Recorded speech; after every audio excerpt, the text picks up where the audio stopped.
Hello guys! Hello mga ka-pretty moms!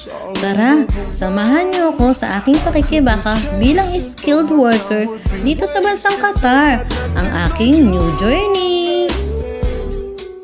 Ngayong araw nga, kami ay nagready para sa aming photoshoot. Agad nga kaming kinuha ng aming driver para dalhin dun sa location ng aming photographer. May bago kasi kaming product guys na ipopromote, na idadagdag sa aming services. At yan nga, video-video nga lang ako habang nasa biyahe. Ilang araw na nga rin kami walang bookings, kaya ayan, super fresh talaga kami. Mahaba nga ang biyahe. Bagong bukas lang kasi yung salon na pinapasukan ko, kaya wala pang masyadong client. Pero inshallah in time, magkakaroon na rin kami ng mga regular customer. Andiyan na nga kami sa bahay ng aming photographer at tapos na naming mai-set up lahat. Niready na nga rin ng photographer yung mga gamit niya para sa photoshoot. Napaka-generous nga ni ate. At ayan nga, pinag-juice kami agad. Pinay nga din ang katulong ni ate. Di ko kasi alam yung pangalan niya, kaya ate lang ang tawag ko sa kanya. Ate kasi ang tawag niya sa amin eh. Siguro naririnig niya dun sa katulong niya. Bali pangalawang photoshoot na namin to sa kanya. Akala ko nga nung una masungit siya, pero hindi pala. Napakabait niya, lalong lalo na sa mga Pinay. Nagumpisa na nga sila ng kasama kong mag-photoshoot.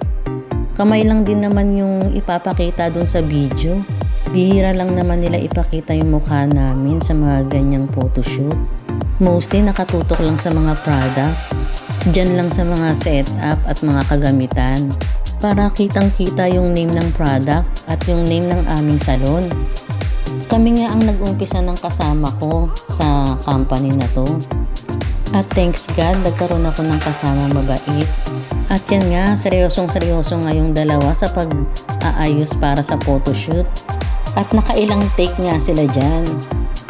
Nawa nga ay makilala na ang aming salon para marami na kaming bookings.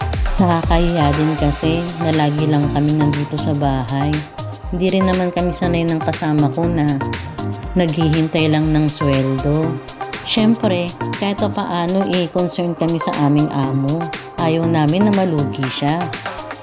Kaya naman pag may gawa kami, talagang binibigay namin yung best namin para matuwa sa amin yung client.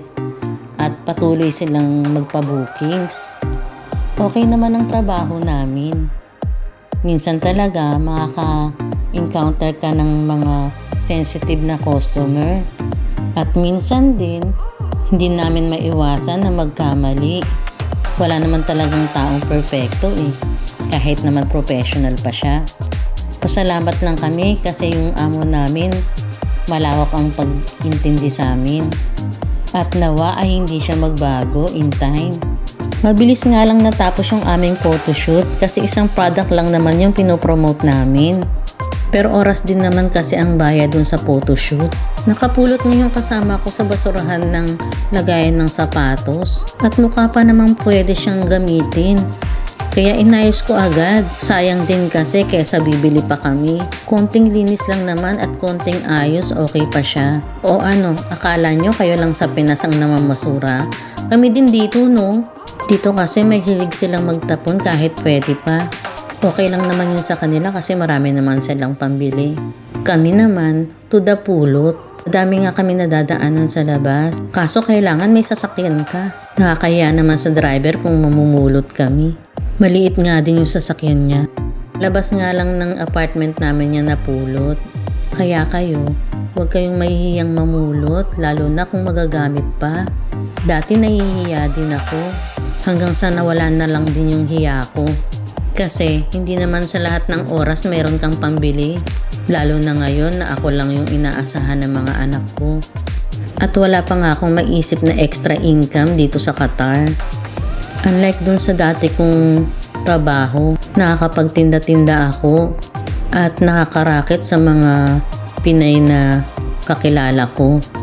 Dito kasi almost 7 months pa lang ako, wala pa akong masyadong kilala. At sana rin in time, magkaroon ako ng extra income. Ang hirap kasing umasa sa sweldo lang, lalong-lalo na kung malaki ang pamilya mo. Tulad ko, marami akong anak at may binabayaran pang bahay. 3 pa nga ang pinag-aaral ko guys. 2 senior high at 1 ALS. Pasalamat nga ako at kinakaya ko. Dasal lang talaga at patuloy ka lang kumapit sa kanya. Ang nasa isip ko na nga lang, madami na akong napagtagumpayan noon. Ngayon pa ba ako susuko? Big no! Kaya kayong mga tulad kong single mom, wag kayong susuko. Push mo lang. Focus ka sa goals. Fight, fight, fight! At ito nga lang guys ang naging ganap sa aking buhay ngayong araw. Stay pretty mga ka-pretty! Mwah!